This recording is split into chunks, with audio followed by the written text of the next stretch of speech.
2022 तक चुनाव जैसे जैसे नजदीक आ रहा है, पार्टी के प्रमुख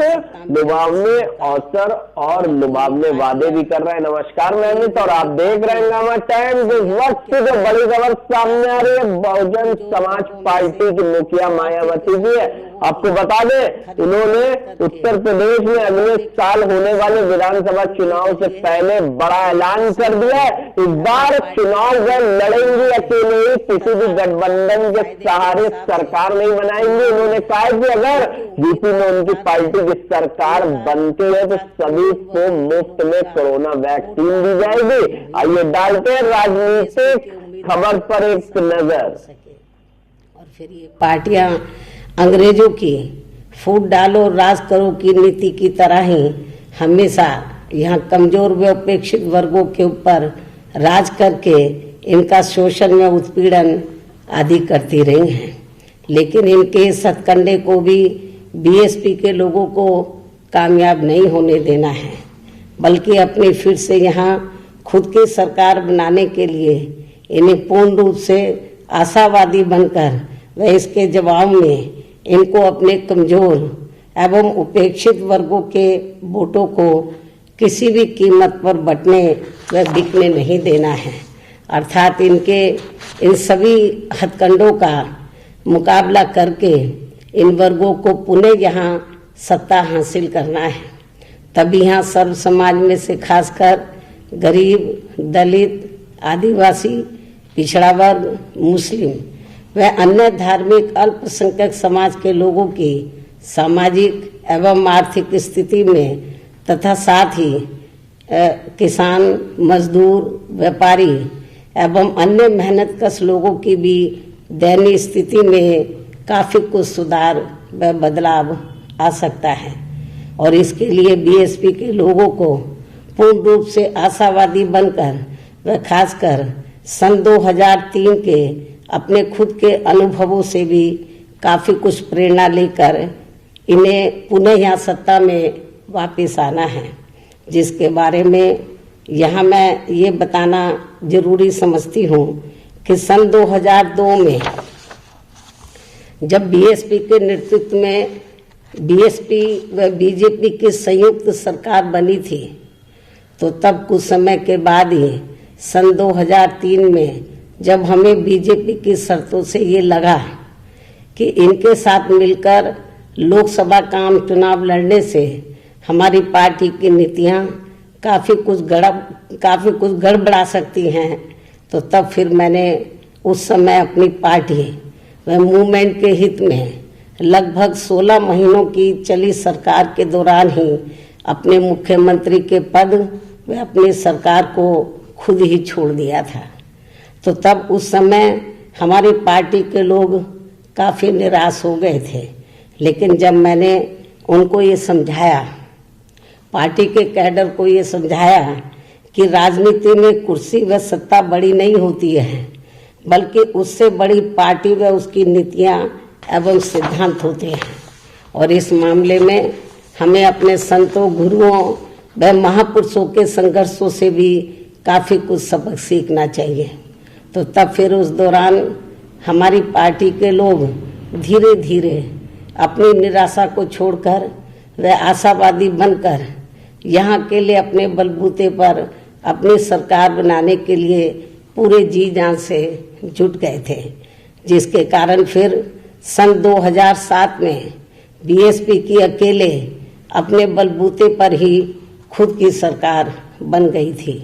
कहने का तात्पर्य ये है कि हमें राजनीति में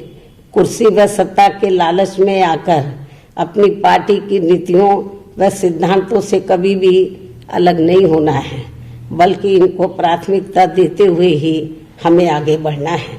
ना ही कभी निराश होकर इधर उधर भटकना है, बल्कि पूर्ण रूप से आशावादी बनकर सन 2007 की तरह ही फिर से यहाँ सत्ता को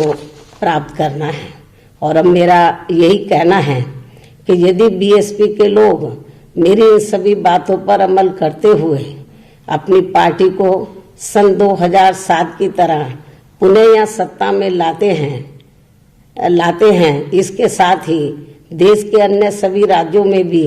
पार्टी को यूपी की तर्ज पर आगे बढ़ाते हैं तो फिर ये ही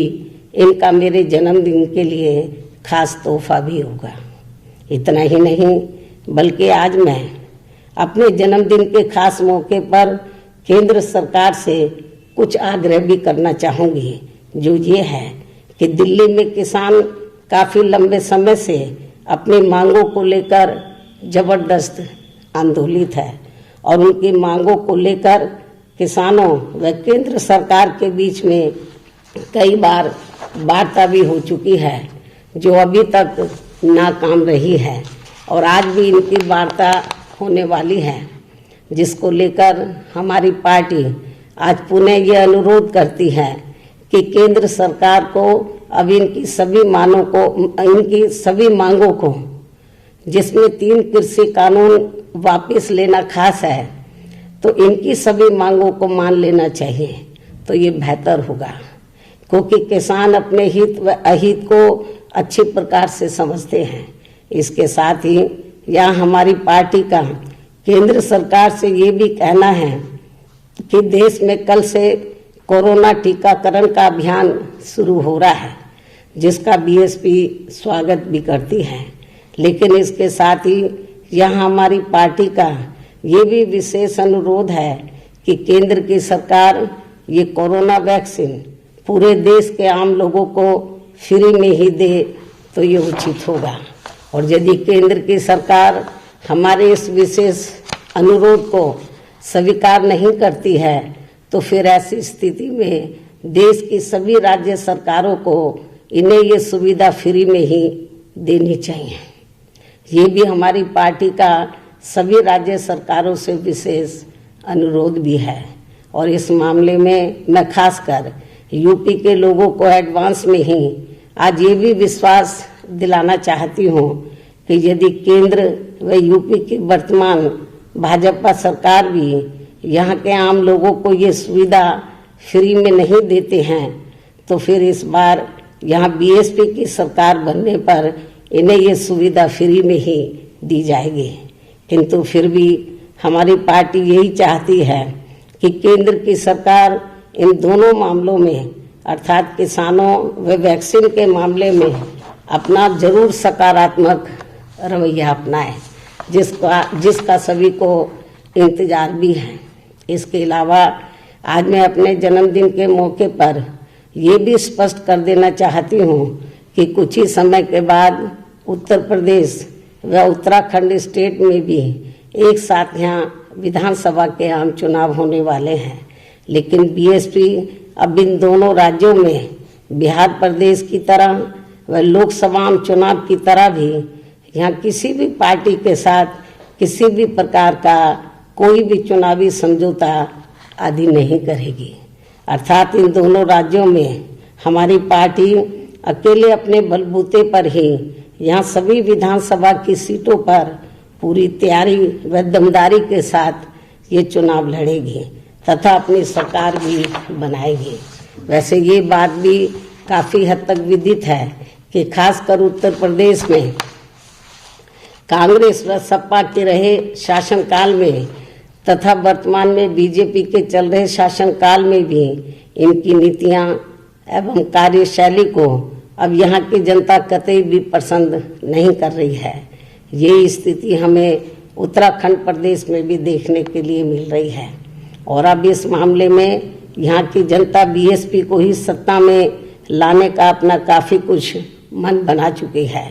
जिसकी हमारी पार्टी को पूरी उम्मीद भी है। इन्हीं जरूरी बातों के साथ ही अब मैं अपने जन्मदिन के खास मौके पर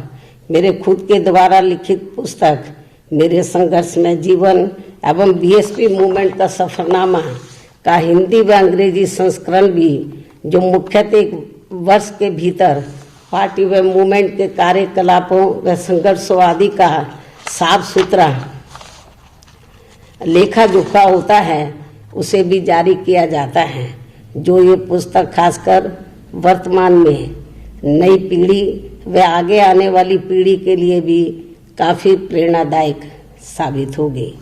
ताकि मान्यवर श्री कांशीराम जी की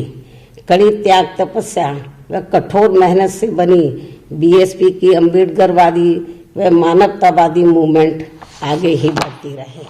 अर्थात फिर ये मूवमेंट आगे कभी भी रुके ना।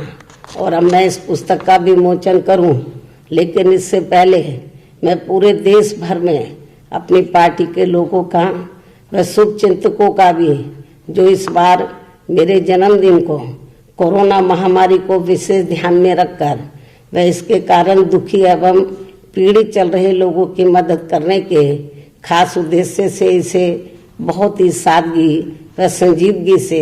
जन कल्याणकारी दिवस के रूप में मना रहे हैं, उन सभी का मैं पूरे तहे दिल से आभार प्रकट करती हूँ। साथ ही इस मौके पर भी आज मैं पुनः इन्हें नव वर्ष सन 2021 की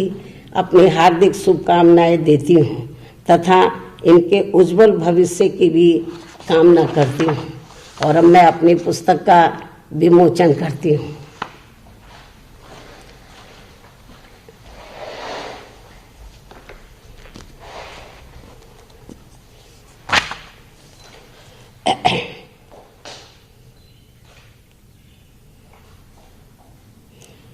ये हिंदी संस्करण है। अंत में अब मैं अपने सभी अनुयायियों व शुभचिंतकों से यही रजा लेती हूँ। धन्यवाद। जय भीम, जय भारत।